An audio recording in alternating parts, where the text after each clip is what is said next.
Most early childhood professionals regularly document what children do and say during the day. But why is it important to document? And how can you use it to support children's development, your teaching, and your relationships with families? Let's hear from Judy Harris-Helm and several teachers as they describe some of the ways documentation can support best practices in early childhood settings. I think documentation is really important for early childhood teachers.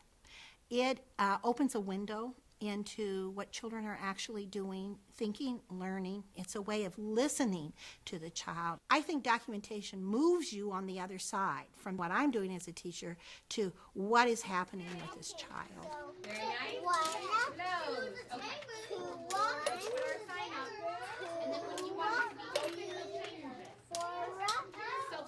One purpose of documentation is to assess children's learning and developmental progress.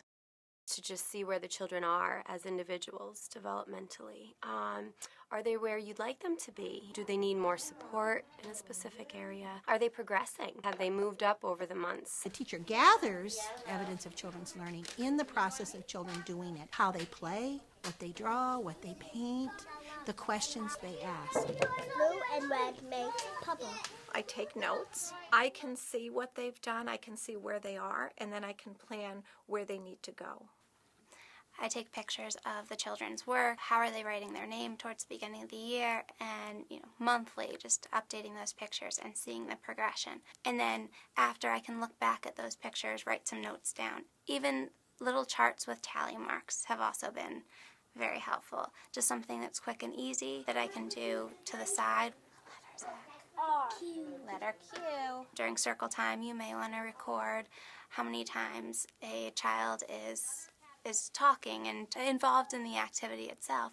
We create electronic portfolios for each of the children. So when we're assessing, whether it's a video that we're inputting or a still photo or a work sample or even an anecdotal record, it all fits into a particular standard. It's really nice because you can have all staff inputting data into them. My teaching partner may have more time one-on-one with a child than I have, or vice versa. What's that one? A goal race. So we can really look at the child as a whole. We're including all of the domains. We're including all of the standards. Documentation can also provide an opportunity for teachers to revisit with children what they have learned. Here, do you remember what we did up here? What were you using there? Blow fire. A blow dryer. Put up those documentation panels. Put up their work samples. We can go back and say, do you remember what we did here? Sucks up water. Connect what they've learned with what you're going to learn, build on their knowledge. When an early childhood teacher uses documentation in the process of teaching, that teacher is often able to interact with a child at a deeper level and can write down some of the things that he is saying. How did you make it? Can you tell me? Then later on, she can look at that to probe what the child understands and can then extend that child's thinking. One of the ways that I really like to document is after I've seen them do something, I like to have them draw what they've done. So if they're at the water table and they're experimenting, when they're finished, I ask them to sit down and show me on paper what you've done and tell me about it. I take photos of them while they're playing at the water table. And then when they sit down to do a picture, they look at the camera. So they tell me about it, and then I use their words and write down what they've done, and I display it. And that's very powerful. They go back afterwards and they talk about it. That's when we race the cars, when we try to make tracks for the cars. One very important use of documentation is communicating with families about how their children are progressing and what they are learning. I have a blog that I have with my parents. So daily I update the blog and they have photos and they have an idea of what their children did that day. That's been particularly helpful for the parents because they already know the title of the book that they've read. They can ask questions about it. Electronic portfolios are great for sharing at conference times. You can go through each standard with them and you can show them concrete examples. The way that I do it is I hyperlink each photo so they're able to click on things and it'll bring them right to a video of their child. It'll bring them right to a work sample, and they just light up because they can see how much they've grown. Documentation gives teachers information they need to reflect on how well their teaching is meeting children's needs. You can add the third rock. There are lots of things going on in the classroom. So the teacher just simply doesn't have time to step back and see what they're doing in terms of interacting with the children, in terms of how they organize their classroom. If they document what's happening, the teacher can then look back later on and see what were the children doing here. Was it inviting to children or wasn't it? It's a way for the teacher to reflect, to evaluate. What am I doing? How well am I doing? What should I be doing differently?